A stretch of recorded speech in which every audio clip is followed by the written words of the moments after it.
ہر انسان ڈپریشن کا شکار کیوں ہے؟ آج کل جس کو بھی دیکھو وہ یہی شکایت کرتا ہوا پایا جاتا ہے کہ مجھے تو ڈپریشن ہے، مجھے تو ڈپریشن ہے۔ کسی غریب انسان سے لے کے کسی امیر انسان کو جس کو بھی دیکھا جائے تو وہ انگزائٹی، ڈپریشن، چاہے وہ سیلف ڈائگنوزڈ ہو یا وہ ڈاکٹر کے تھرو ڈائگنوسس ہوا ہو، ہر انسان اس بات کی شکایت کر رہا ہوتا ہے کہ وہ کسی نہ کسی فارم میں ڈپریشن کا شکار ہے۔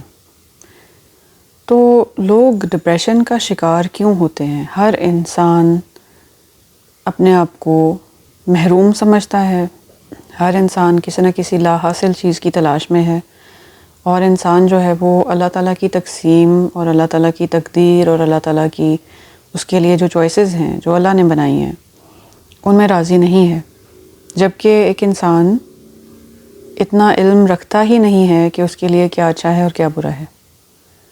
جب ہم ایک چھوٹے سے بچے کو دیکھتے ہیں، وہ آگ کی طرف لپکتا ہے، وہ جلتے ہوئے تیل کی طرف لپکتا ہے، اس کو اتنا پتہ ہی نہیں ہوتا کہ وہ کسی خیر کی طرف بھاگ رہا ہے یا شر کی طرف بھاگ رہا ہے۔ وہ ٹریفک والے بھرے ہوئے روڈ پہ ایک فل سپیڈ آنے والی گاڑی یا ٹرک کی طرف بھاگتا ہے اور ہم بھاگ کے اس کو بچاتے ہیں۔ اسی طرح سے انسان ساری زندگی کسی نہ کسی ہیڈ آن کولیجن کی طرف بھاگ رہا ہوتا ہے جس سے اللہ تعالیٰ اس کو بچا رہے ہوتے ہیں، اور ہم یہ سمجھ ہی نہیں پاتے کہ اللہ تعالیٰ کی کیا حکمتیں تھیں، کس چیز کی طرف ہم لپک رہے تھے جو کہ ہمارے لیے ہارمفل تھی اور اس سے اللہ تعالیٰ نے ہمیں بچا لیا۔ تو کیا ہے جس سے کہ ہم کیا ایسا کریں کہ جس سے ہم ڈپریشن سے بچ سکیں؟ کیا ہے وہ چیز، کیا ہے وہ راز جس سے ہم ڈپریشن سے اپنے آپ کو بچا سکتے ہیں یا ہیل کر سکتے ہیں؟ اس کی دو بہت مختصر سی ٹپس ہیں، وہ یہ ہے کہ موت کو یاد کرنا اور آخرت کو یاد رکھنا۔ ایک چیز جو ہمیں ڈپریس کرتی ہے وہ یہ ہے کہ لوگ ہمارے ساتھ کیسا سلوک کرتے ہیں۔ حق پہ ہیں ہم تو لوگ زیادتی کرتے ہیں، تو اس پہ ہمیں بہت زیادہ اللہ سے یہ شکوہ دل میں پیدا ہو جاتا ہے کہ اللہ تعالیٰ نے ان کے ساتھ برا کیوں نہیں کیا جنہوں نے ہمارے ساتھ برا کیا۔ ہم ان کی امیڈیٹ ججمنٹ اور جیل اور پھانسی یا قید جو بھی ہے سزا، ہم چاہتے ہیں کہ انہیں بھی اتنی ہی امیڈیٹلی ملے جتنی امیڈیٹلی انہوں نے ہمارے اوپر ظلم کیا۔ لیکن اللہ تعالیٰ نے تو پہلے ہی بتا دیا ہے کہ اللہ تعالیٰ is the master owner of the day of judgment. Allah تعالیٰ نے کیوں یہ کانسیپٹ رکھا ہے؟ ڈے آف ججمنٹ کا کانسیپٹ اسی لیے رکھا ہے کہ اس دن کوئی شخص اگر اس نے ایٹم کے برابر بھی کسی پر ظلم کیا ہوگا تو وہ اس کا حساب دے گا۔ دنیا میں چاہے وہ سمجھتے رہیں کہ وہ بڑی بڑی چیزوں کو اسکیپ کر گئے، آخرت میں ڈے آف ججمنٹ پہ کوئی شخص اسکیپ نہیں کر سکے گا، جیسے انسان اپنی موت سے اسکیپ نہیں کر سکتا، بالکل اسی طرح سے انسان قیامت کے دن اپنی جگہ سے ہل نہیں سکے گا جب تک کہ وہ اپنے ایک ایک سرکردہ گناہ کا حساب نہیں دے دے گا۔ ایک ایک گناہ، ایک ایک ظلم جو اس نے کیا ہوگا اس کا اس سے حساب لیا جائے گا، ایک ایک چیز کا اس کو حساب دینا ہوگا۔ کوئی بھی انسان اس دن اللہ کی پکڑ سے بھاگ نہیں سکے گا، اللہ تعالیٰ کو عاجز نہیں کوئی کر سکتا، اللہ تعالیٰ کی حدود سے کوئی نہیں نکل سکتا۔ دنیا کی زندگی میں اگر ان کو چھوٹ ملی ہے، قیامت کے دن سب پکڑے جائیں گے، سوائے ان چیزوں کے جس کی اس نے سچے دل سے توبہ کر لی ہو اور لوگوں سے بھی معافی مانگ لی ہو اور اللہ تعالیٰ کو منا لیا ہو، یا جن چیزوں کا اس نے کفارہ ادا کر دیا ہو۔ ہم کیوں تکلیف میں آتے ہیں؟ ہم کیوں ڈپریس ہوتے ہیں؟ ہم سمجھتے ہیں کہ اکثر لوگوں کو میں نے کہتے ہوئے سنا ہے اپنے ان گنہگار کانوں سے، یہ بھی بات سننے کو ملی ہے کہ لوگ کہتے ہیں کہ جی نہیں، پتہ نہیں ججمنٹ ڈے ہوگا نہیں ہوگا، پتہ نہیں قیامت کے دن بھی اللہ تعالیٰ ان کو قیامت کے دن بھی نہ چھوڑ دیں، اللہ تعالیٰ ایسے نہ کریں ان کے ساتھ۔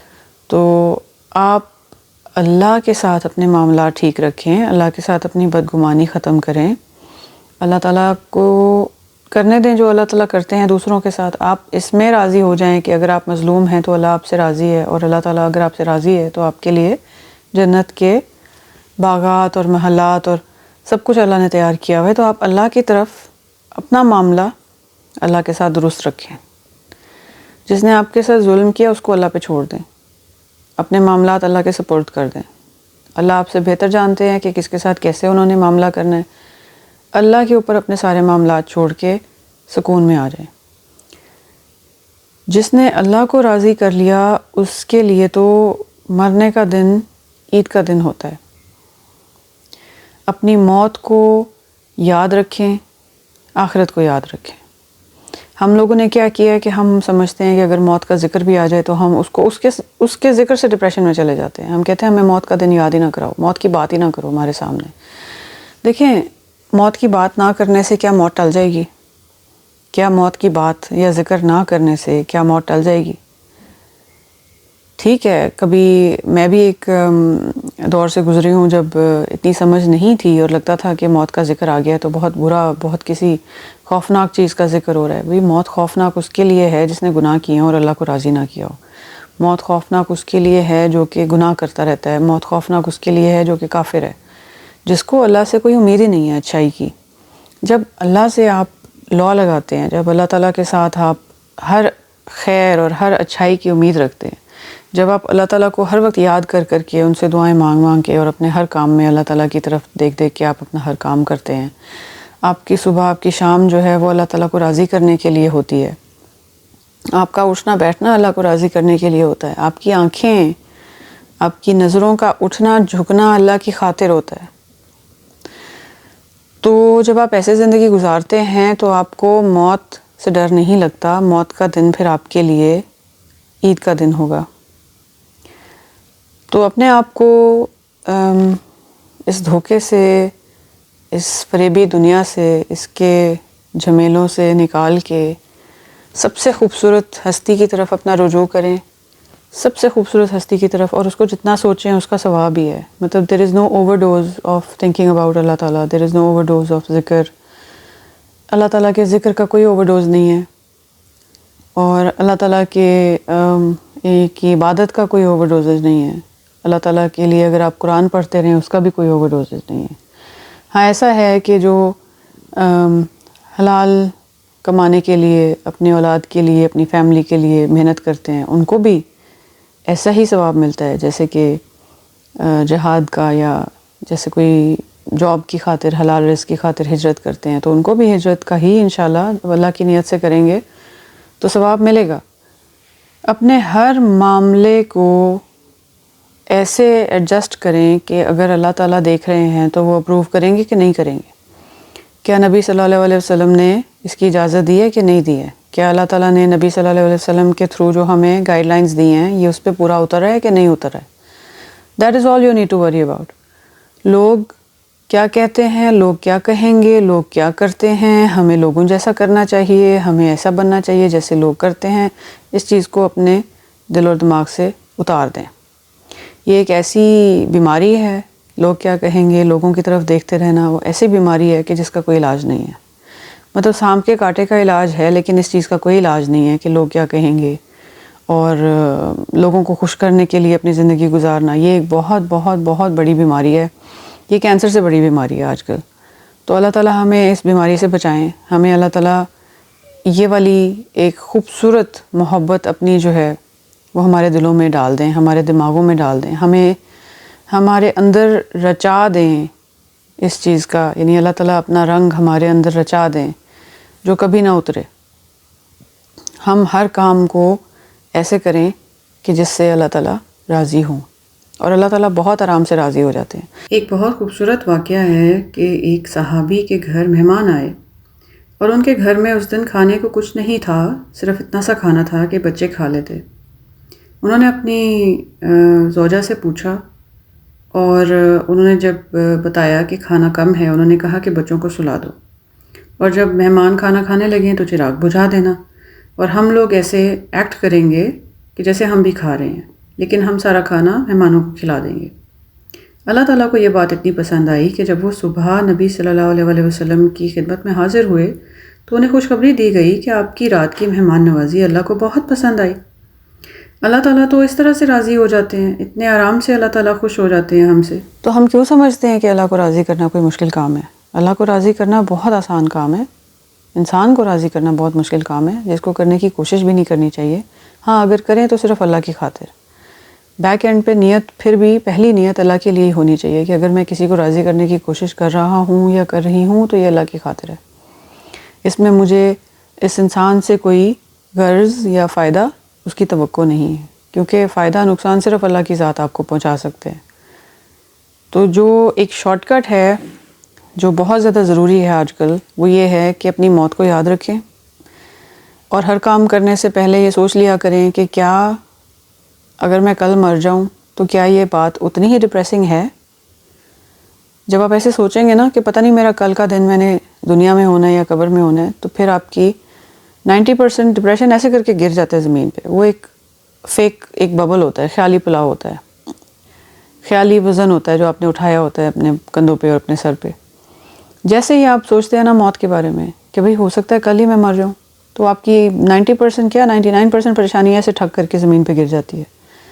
پھر جب آپ سوچتے ہیں ان کے بارے میں کہ جنہوں نے آپ سے زیادتی کی، تو آپ اللہ کا شکر ادا کریں کہ آپ ظالم نہیں تھے، آپ مظلوم تھے، اور اس بات پہ شکر ادا کریں کہ اللہ تعالیٰ نے ایک ڈے آف ججمنٹ رکھا ہوا ہے۔ اللہ تعالیٰ مالک یوم دین ہے، وہ یوم دین آئے گا، نو ڈاؤٹ اباؤٹ اٹ، ایک یوم دین آئے گا، اس پہ اللہ تعالیٰ نے سب سے پوچھ گچھ کرنی ہے، سب سے پوچھ گچھ کرنی ہے۔ اللہ تعالیٰ ہمیں بغیر حساب کے جنت الفردوس میں جگہ دیں، اور ہمارے لیے ہمیشہ آسانیاں پیدا کریں، اور اللہ تعالیٰ ہمیشہ ہر لمحے ہم سے راضی ہوں۔ ڈپریشن صرف اور صرف اس چیز سے آتا ہے کہ ہم کبھی بھی کسی بھی حال میں اللہ کا شکر ادا نہ کر رہے ہوں، ہم راضی نہ ہوں اللہ تعالیٰ سے، اور ہم اپنی لاکھوں کروڑوں نعمتوں کو چھوڑ کے اس ایک چھوٹی سی چیز کے پیچھے اپنے دماغ میں پھنسے ہوں یا اڑے ہوں یا اس کے پیچھے لگے ہوں کہ مجھے تو یہ چیز نہیں ملی، مجھے تو یہ چیز نہیں ملی، میرا تو یہ کام نہیں ہوا، میرا تو یہ کام نہیں ہوا۔ جبکہ جو ہم سانس لے رہے ہیں اور ہمیں تکلیف نہیں ہو رہی، ہم آنکھوں سے دیکھ رہے ہیں، ہماری آنکھوں میں درد نہیں ہو رہی، ہماری انگلیاں ہیں وہ جلی نہیں ہوئی، ہمارے آرگنز ہیں، دل ہے، کہیں پہ یعنی کوئی تکلیف نہیں ہے، گردے صحیح کام کر رہے ہیں، لیور صحیح کام کر رہا ہے، معدہ صحیح کام کر رہا ہے۔ اتنی ہزاروں لاکھوں کروڑوں چیزیں ہیں جس کا ہم اللہ تعالیٰ کو شکر ادا نہیں کر سکتے، لیکن ہم ایک ہی چیز، جو چیز نہیں ملی نا، اس کے پیچھے لگ جاتے ہیں۔ ہمارا دماغ اسی کے پیچھے لگ جاتا ہے، ہر وقت اس کی ٹو میں لگ جاتا ہے، یہ نہیں ملا مجھے، یہ نہیں ملا مجھے، یہ نہیں ملا۔ تو امیر ترین لوگ، کروڑوں اربوں کمانے والے، ڈرگز لیتے ہیں کیونکہ وہ خوش نہیں ہیں۔ وہ اپنے دماغ کو سن کرنے کے لیے، پریشانیوں سے اپنا چھٹکارا حاصل کرنے کے لیے وہ ڈرگز لیتے ہیں، شرابیں پیتے ہیں، اور ایونچولی وہ خودکشی کر لیتے ہیں۔ کیوں؟ کیونکہ ان کو ڈپریشن ہے۔ تو کیا وجہ ہے کہ اگر ایک فقیر کو بھی ڈپریشن ہے اور ایک امیر کو بھی ڈپریشن ہے، تو اس کا مطلب ہے کہ ڈپریشن صرف ایک دماغی فطور کا نام ہے۔